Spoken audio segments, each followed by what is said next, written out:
Hello everyone, welcome to my channel. I'm Jordan and welcome to a winter book recommendations video. You cannot see out these windows, but if you could, you would see it is snowing today. It is our first major snowfall of the year, so I figured it was the perfect day to film this video. I'm going to be featuring a bunch of books that are either set in the winter months or take place in a cold, snowy, wintry climate. I love books like this. I feel like it adds a level of coziness to a book, and especially in mystery thrillers, it adds a sense of either isolation or trepidation when you can't go outside or travel as you usually would. I just think it's a great element to include, and so especially in the winter time, I am personally a fan of reading wintry books. And I know technically the season of winter doesn't start until like mid-December, but for me, as soon as snow falls, I am considering it wintertime. So let's get into the book recommendations. Most of the books I am going to talk about are mystery thrillers, but I do have a few other genres to tack on to the end in case you like historical fiction or contemporary books as well.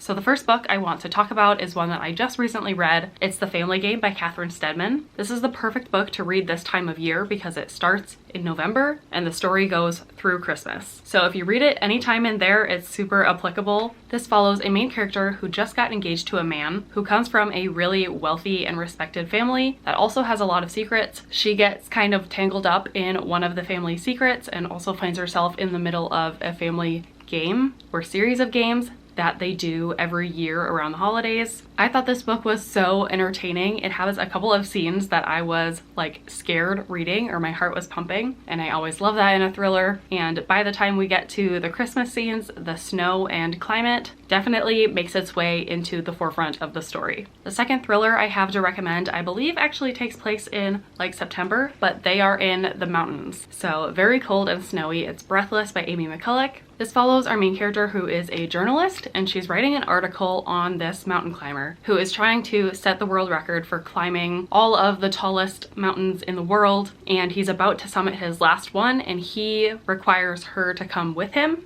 on the climb in order to be able to tell his story. She is an amateur climber. She has failed a couple of her past attempts, so she's very nervous. But it's all about that climbing the mountain experience and what happens when people start to turn up dead on the mountain and people are questioning, is it a result of the elements or is something more sinister at play? I really loved this book. Again, it felt fast-paced to me. It had my heart pumping at certain scenes, and I also loved the inclusion of mountaineering expertise. The author of this book is actually a mountain climber, and in 2019 she became the youngest Canadian woman to climb Manaslu in Nepal, which is the mountain featured in this book. So I loved seeing her experience in this field come out in the writing and add to the mystery and thriller elements. The next book I have to recommend is not an unpopular book, but I can't not include it in a winter recommendations video. I do not own it, but it's No Exit by Taylor Adams. It is beloved for good reason. This is a true thriller that just keeps you on the edge of your seat the whole time. It's one of those books where the main character is getting herself into situations, and time after time you're like, how is she going to get herself out of this situation this time? And I absolutely loved it. It follows our main character who is driving home for, I think, Thanksgiving break to visit her sick mother. When she runs into a blizzard, the roads shut down and she has to pull over to a rest area to wait out the storm. She's there with a few other people who are also stranded, and while she's walking by one of the cars in the parking lot, she notices a child being kept like in a cage, trapped inside the car, and she spends the rest of the book trying to figure out how to save the kid and how to escape from whoever kidnapped that child at the rest area. So good. And on top of recommending this book, I also recommend the movie adaptation that was made off of this book. I've seen some criticisms for it, but I actually really enjoyed it, and I thought it did a good job of capturing the tension that is so present in this book. The next book that I also do not own is I'm Thinking of Ending Things by Ian Reid. This one is a little bit weird. We're following this main character who is a woman dating this guy who is taking her home to meet his family for the first time, or his parents. It takes place in the winter, so there's wintry conditions that they're driving through. They make a couple of pit stops. This is definitely on the more psychological side and slower paced and not as like heart pumping actiony. But by the time I got to this book, my jaw was on the floor. I was shocked. I was like Googling theories about the ending of this book. And if that sounds like something you would enjoy, then I would recommend it. This book also has an adaptation that I would recommend less than No Exit. But I will say, if you've seen the adaptation and were hesitant to pick up the book because of it, maybe I can change your mind and tell you that the book was better in this case. Oh, and the whole point of the title in this book is that the girl is thinking of ending things with her boyfriend while they're on this trip together. The next book I have to recommend is also fairly well known and popular, but if you haven't picked it up yet, now is the perfect time to do so. It's Rock, Paper, Scissors by Alice Feeney. This is about a married couple who are going through some struggles. They're going through a rough patch, and so the wife decides that they need to go away for the weekend, and they rent like this old church turned Airbnb place that's kind of in the middle of nowhere. They end up isolated there because of the snow, and it's a very creepy setting that they find themselves in the midst of trying to work out their relationship together. I think this is my favorite Alice Feeney that I've read. What I like about her writing is she inserts a lot of like one-liner quips that are kind of meant to be funny, but if you just take a little extra second to think about them, you're like, whoa, that hits deep. Especially if you're a married person, I think this has a lot of commentary on marriage. I loved that aspect of it, plus it was just a really fun mystery thriller as well.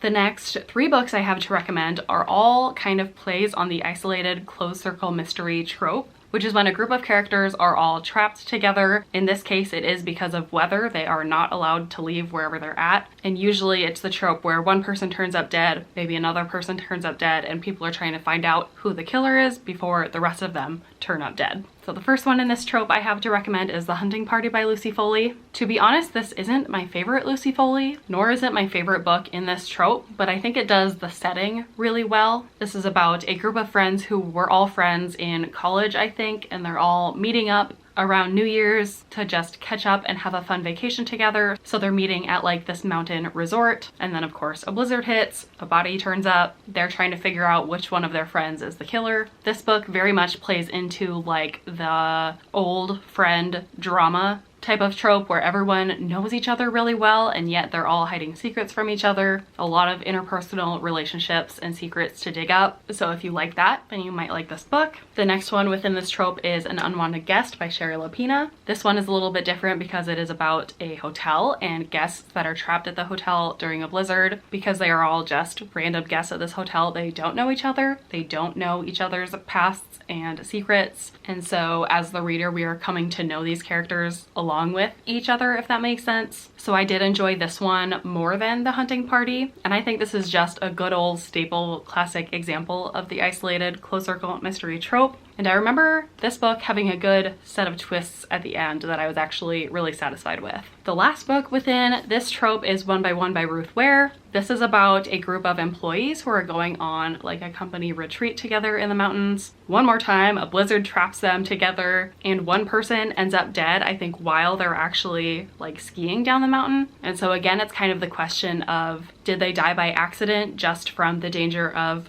being in these conditions, or is there a murderer in their midst? This one does have a lot of tech talk or business talk because they are employees together. I personally liked that element and would especially recommend it if that sounds interesting to you, but I know that that has been a negative for some people as well, so wanted to mention it before you pick it up if you haven't already. And then the last mystery thriller that I have to recommend is actually a cozy mystery, and it's called A Deadly Inside Scoop by Abby Collette. I know that this does not look like a wintry book, but it very much is because it's about our main character who is opening up an ice cream shop in the middle of winter. So it's a really fun juxtaposition there of ice cream, which obviously you think of as a fun summer treat, and how the main character is trying to market her ice cream shop when it is winter and snowy. I thought that was super fun. And then the cozy mystery is that someone turns up dead like right outside of her shop, and so she is trying to help investigate who killed that person and try to get her and her shop unaffiliated with the murder. Super fun, and I know this is a series with at least one other book out and possibly another one coming.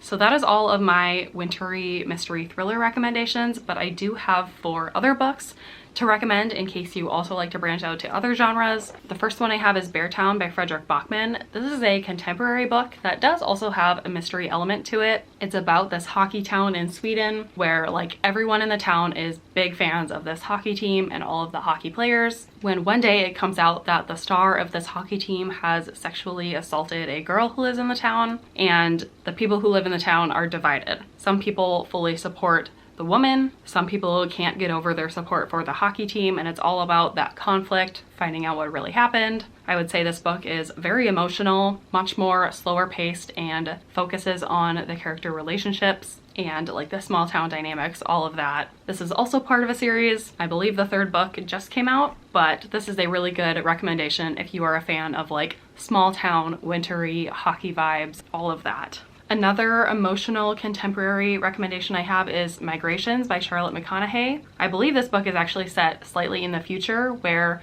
most animals are completely extinct, and we're following our main character who is following a group of birds that is migrating down to, I think, Antarctica. And it's all about like her dedication to studying these birds and how they kind of relate and integrate themselves into her personal life. This was not my favorite book of all time because it is a little bit abstract, but I know that the people who did connect to this one really connected, and it's like the type of book that can make you cry. So wanted to mention it in case you're looking for a book set in Antarctica and that can make you cry. Speaking of books that can make you cry, my next recommendation is The Midnight Library by Matt Haig. Admittedly, this is not necessarily set completely in a wintry climate. It's primarily set in a library, which is obviously indoors. I feel like that is just a very cozy feeling though that a lot of people are looking to read in the winter. This is about our main character who goes through something traumatic at the beginning of the story, and she finds herself in this hypothetical library where she kind of gets to pick out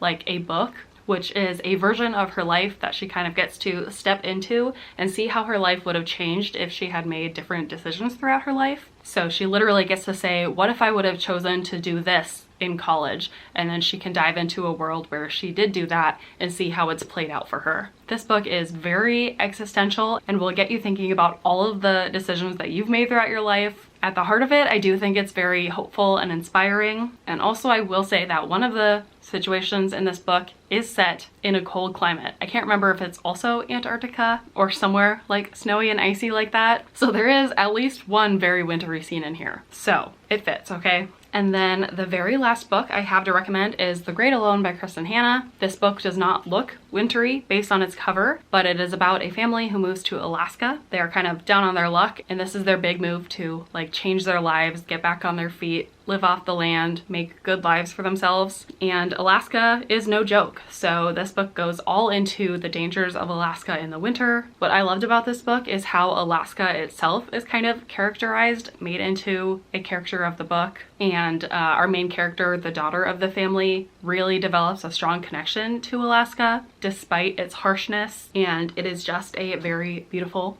tale. Definitely emotional though, so go into it knowing that. Be prepared for some hard-hitting scenes as well. So those are all the wintry book recommendations I have. Please let me know if there are any books that I missed that you would recommend that take place in the winter or in cold and snowy climates. Like I mentioned at the beginning, I love books like that, so I am definitely looking for more to add to my TBR this winter. Also, let me know if you have read any of the books that I mentioned and what your thoughts were on them. Otherwise, I don't think I have anything else, so thank you so much for watching this video, and I will see you in my next one.